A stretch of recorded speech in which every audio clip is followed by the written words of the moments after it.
نحمده ونصلي على رسوله الكريم اما بعد فاعوذ بالله من الشیطان الرجیم بسم اللہ الرحمن الرحیم معزز حاضرین و سامعین السلام علیکم ورحمۃ اللہ وبرکاتہ۔ محترم بزرگ اور دوستو، جیسا کہ آج کے معاشرے کے اندر دیکھا جا رہا ہے کہ اکثر گھروں کے اندر چھوٹی چھوٹی باتوں کو لے کر بڑے بڑے انتشار شروع ہو جاتے ہیں۔ میاں بیوی میں آپس میں نا اتفاقی رہتی ہے اور ایک دوسرے کو چاہتے نہیں ہیں، ایک دوسرے سے نفرتیں ہو جاتی ہیں اور انہی چیزوں کو لے کر گھروں کے اندر بڑے انتشار رہتے ہیں، یہاں تک کہ طلاق کی نوبت آ جاتی ہے۔ میرے پیارو، آج میں آپ کو ایک ایسا عمل بتاتا ہوں، اگر گھر کے اندر ایسا کوئی مسئلہ کھڑا ہو گیا ہے، ایسا کوئی معاملہ پیش آ رہا ہے اور ان میں سے ایک چاہتا ہے کہ ہم دونوں کے اندر یعنی علیحدگی نہ ہو، ہماری نا اتفاقی، ہمارے اندر جو انبن چل رہی ہے وہ ختم ہو جائے کسی طریقے سے، اور اگر وہ چاہتا ہے کہ واقعی ہی ہم دونوں میں پیار محبت قائم ہو جائے، تو جو چاہتا ہے کہ میں چاہتا ہوں کہ میری بیوی میری بات مانے، میری بات مان کے چلے، بلکہ جو ہے میری قدر کرے، میری بات کو سمجھے،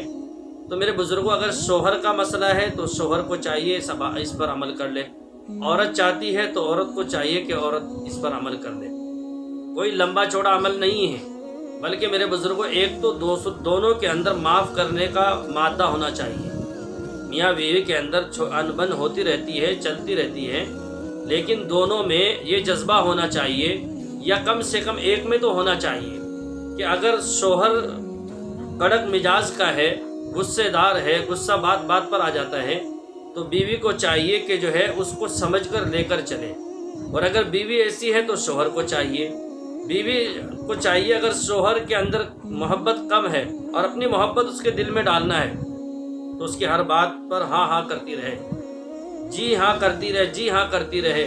اور اس کو جو ہے نا اپنے پیار میں، اپنے محبت میں اس کو جو ہے لبھاتی رہے، تاکہ اس کے دل کے اندر اس کی عظمت اور محبت آ جائے۔ آج میرے بزرگوں ہوتا کیا ہے کہ اگر شوہر غصے باز ہے تو عورت بھی ویسی ہے، شوہر اگر ایک بات کہتا ہے تو بیوی دو باتیں کہتی ہیں، تو یہی وجہ ہے کہ گھر کے اندر اس طریقے کا ماحول بنا ہوا ہے۔ تو آئیے میرے بزرگوں، اگر کسی کے گھر کے اندر اس طریقے کی کوئی کیفیت بنی ہوئی ہے، ایسے مسائل پیدا ہو چکے ہیں کہ جو ہے نا چھوٹی چھوٹی باتوں پر بہت دور تک باتیں چلی جاتی ہیں، بہت دور تک باتیں چلی گئی ہیں، اور آپ چاہتے ہیں کہ میرے گھر کا مسئلہ گھر میں ہی رہے، باہر تک نہ پہنچے، دوسروں کی ضرورت نہ پڑے۔ اس لیے میں نے ایک اشعار ڈالا تھا، دیکھو کہ اپنوں کے اندر اتنی دراریں نہ پڑنے دیں، اپنوں میں اتنی دراریں نہ پڑنے دیں کہ غیروں کی ضرورت پڑے مرمت کرنے کے لیے۔ تو ہم کو چاہیے کہ ہم اپنوں میں اتنے انتشار پیدا نہ ہونے دیں، اتنی دراریں نہ ہونے دیں کہ ہمیں باہر والے لوگوں کی ضرورت پڑ جائے۔ تو اس لیے میرے بزرگوں ہمیں چاہیے کہ ہم ان تمام باتوں پر جو ہے نا اچھی طریقے سے عمل کریں، انشاءاللہ پھر گھر کا ماحول جنت بن جائے گا۔ اس وقت جہنم بنا ہوا ہے، تو آپ کا گھر کا ماحول جنت بن جائے گا اگر آپ نے آج کے میرے اس بتلائے ہوئے عمل پر عمل کر لیا، ان باتوں پر عمل کر لیا ہے جو میں نے بتائی ہیں۔ میرے بزرگوں، جو بھی چاہتا ہے، خواہش مند ہے، اس کا کام یہ ہے کہ رات کو سونے کے ٹائم پہ بستر پر جب لیٹ جائے تو جو ہے لیٹنے کے بعد سیدھا لیٹ جائے اور دائیں ہاتھ کی چھوٹی انگلی سے شروع کرے، قد شغفہا حبن، قد شغفہا حبن، قد شغفہا حبن، قد شغفہا حبن۔ ایک تسبیح اس کی 101 مرتبہ پڑھ کر کسی میٹھی چیز پر یا پانی پر دم کر کے رکھ لے، اور صبح ہوتے ہی اپنے محبوب کو پلا دے، جس کو آپ چاہتے ہیں۔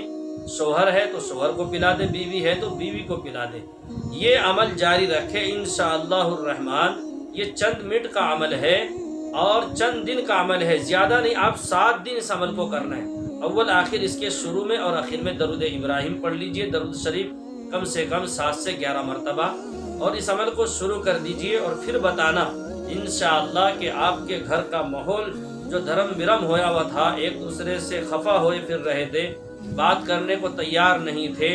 ہمیشہ دل و دماغ میں الٹے خیالات آ رہے تھے، وہ تمام کی تمام چیزیں دور ہو جائیں گی۔ اور میرے پیاروں، بہتر یہ ہے کہ ہم اپنے گھروں کے اندر دینی ماحول پیدا کریں، نمازوں کا اہتمام کریں، ان تمام چیزوں کا خاتمہ تو انہی چیزوں سے ہو جائے گا۔ آج ہم ان چیزوں سے دور ہیں۔ دعا کرتا ہوں کہ اللہ تبارک و تعالی ہم ہم سب کو اچھی باتوں پر عمل کی توفیق عطا فرمائے، اور اللہ تمام امت مسلمہ میں بسنے والے